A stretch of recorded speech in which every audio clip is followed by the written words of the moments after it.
Hype Plus, I'm Tatiana LaJoy. Black-owned businesses are unprofessional. Many people in the Black community have either said or thought this at one point or another. This statement stems from various experiences that ultimately lead to them spitefully banning Black-owned businesses from their shopping, date night outings, or self-care expenditures.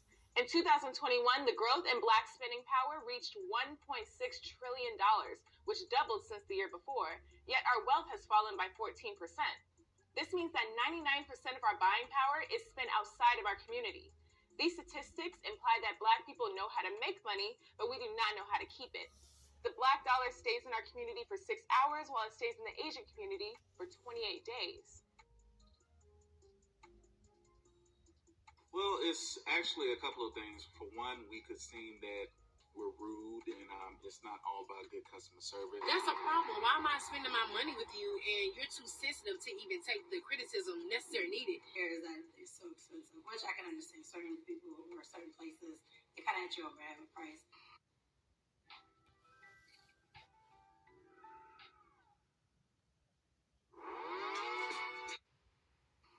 Hating. That's all I can think of is hating, just because of the fact that they see one person doing their thing, it's hard for them to congratulate them. There has to be a reason why Black-owned are the only businesses that are blackballed by their own community. You don't see this sort of attitude in other ethnic communities. Could it be because of systemic oppression, personal irresponsibility, deep-rooted psychology, or is it all of the above? Here's why Black people don't support Black-owned businesses. A common frustration among many African Americans is our constant appropriation of our culture. We are so proud of our culture because of everything it represents: strength, vitality, perseverance, and flavor. There is no denying that Black is beautiful. But if we truly believe this, why do we not profit on our culture as much as other races do? One reason for this is because we lack trust within our community. According to supportblackowned.com, there are even Black business owners that choose to not support Black businesses.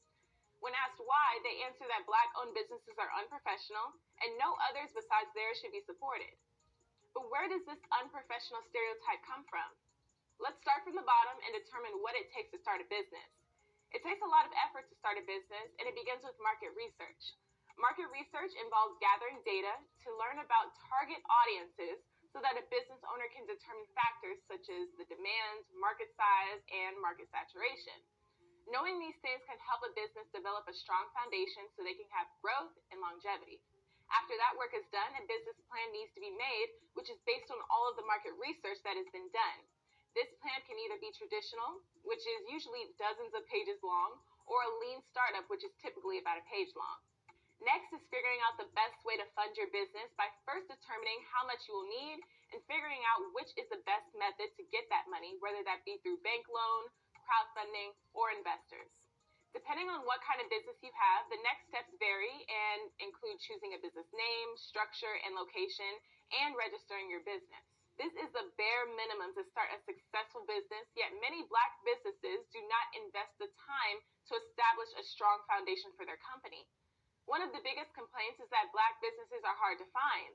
This is a clear indicator that most of these businesses do not take enough time to do market research or organize their finances to allow for advertising budget. Advertising is important for businesses because it drives growth by targeting the right audiences and attracting paying customers. Getting customers is important, but keeping them is crucial. We live in a time where there is an abundance of small businesses and it's very competitive. Creating customer loyalty is the key to continued profitability for any successful business, and the best way to create customer loyalty is to have great customer service. This might be the biggest culprit of unsuccessful Black-owned businesses. Many customers complain about unprofessionalism, with stores being closed during business hours, business owners or employees with bad attitudes, and unapologetic bad service. Most Black people want to support Black businesses, but don't want to deal with the headache. At the end of the day, bad business is bad business, no matter where it's coming from. YouTube user at Natural Life wrote, "I desperately want to support Black businesses, but I can't. Case in point, I live in Metro Atlanta. There are Asian nail shops and Black-owned shops. I've gone to Asians mostly, but now I refuse to give them a dime of my money. I tried going to Black-owned, but they have no clue how to run a business. I go to an Asian shop. I'm in and out in an hour or less. Black-owned, I was in there 3.5 hours. Asians smile at me and ask, 'What color you like?' Black-owned rolled their eyes and acted like I was bothering them. Very rude, gossiping with each other, cursing, etc. I just do my own nails now. I miss the Asian shop, but refuse. We do not understand how to run a business, many of us. Always running out of supplies, etc. My money is valuable to me. Treat me with the respect and do a timely good service, and I will support your Black-owned business. This is not to bash our people, but more so to take ownership of what is lacking and how it can be improved. Black company owners have a tendency to put minimal effort into their company and expect to be treated like businesses that do put the effort in. In this era where being woke is very prominent, many Black-owned businesses will rely on being Black-owned as the main reason why they should be supported. When they aren't supported, defense is the first reaction when it should be an opportunity for introspection and growth. But let's also talk about the Black-owned businesses that have done the work. They know their target audience. They spend money on advertisement, and they have a solid business plan. But some of these businesses suffer based on the bad stereotypes created by the less successful Black-owned businesses. There are two theories that may explain this. One is the crabs in a barrel mentality that our community unfortunately adheres to. The Black community simply has more haters than other communities, and that's why there are no Black communities like Chinatown, Little Italy, or Little Russia. The reason being is most Black people come from poverty-stricken backgrounds and tend to glorify hood attributes, being gangsta, hard, etc. If you are an individual that wants to rise above the stereotype, most Black people will tear you down or ridicule you. There's many cases of Black parents being jealous of their own children. It hurts people to see others succeed because it shines a light on their own insecurities. They'll say things like, "You think you're better than me," if you happen to be doing better than them because you worked for it. It's a slave mentality passed down through generations, epigenetics. Another theory is generational trauma. In his 1952 semi-autobiographical novel, Go Tell It on the Mountain, famous African-American author James Baldwin asked, could a curse come down so many ages? Did it live in time or in the moment? The trauma of slavery has been carried on throughout generations of African-Americans and is manifested through poor health and poverty. We are aware of the residual effects of slavery that we see in our community. A more recent example of generational trauma would be the riot of Tulsa's Greenwood District.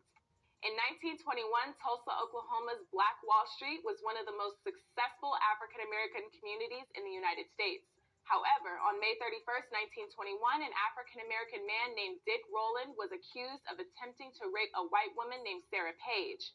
The white community did not want to wait for the investigation to happen and instead took matters into their own hands by lighting 35 blocks on fire, injuring 800 people and killing 300. This tragedy resulted in 9,000 Black people becoming homeless and destroying a community with a remarkable school system, indoor plumbing, banks, hotels, and contemporary homes. The state of Oklahoma had only 2 airports, yet 6 Black families owned their own planes. The average income of African Americans in that community exceeded what minimum wage is today. Caucasians didn't realize that their segregation actually empowered us as a community. Since we were no longer able to shop at white establishments, the Black dollar circulated in our own community and Black businesses flourished. Josie Pickens records in an Ebony article that lower-class white people in neighboring areas were undoubtedly jealous of this affluent Black community and felt the need to put progressive, high-achieving African Americans in their place. The financial power afforded to the Black community could not save them from the racial hostility at the time. Whites resented the fact that Blacks no longer passively accepted second-class citizenship in what they perceived as their land. The district newspaper would call the Black community things like Little Africa and In-Town. They labeled them as bad ends who drank booze, took dope, and ran around with guns. They created a narrative that the Black community was predisposed to crime and was in need of social control. This narrative helped them justify their actions of deadly violence towards the Black community under a shield of reprimand. The newspaper even suggested that the KKK could help restore order in the community, which in fact, the agency behind their order was to suppress the power that they felt the Black community did not deserve. Portraying Blacks as criminals helped enforce a violent racist ideology. Following the riot, the mayor planned to redesign the community for industrial purposes. Essentially, it was a geographical problem because the government viewed that area as an ideal location for business expansion, so they brought down land prices and established white dominance in the area. Hannibal Johnson, author of The Black Wall Street, From Riot to Renaissance in Tulsa's historic Greenwood District, explains that neither the survivors nor their families ever received the reparations suggested by the Tulsa Race Riot Commission. In an interview on The Breakfast Club, founder and CEO of The Wealth Factory, Angel Smith, expresses how we have been robbed of our reparations. Blacks were defeated during this time to know that their beloved community was so fragile and their perceived power seemed fickle compared to that of the elite and lower class whites. Essentially, the Black community was deboned by the white community, and that trauma still lives today.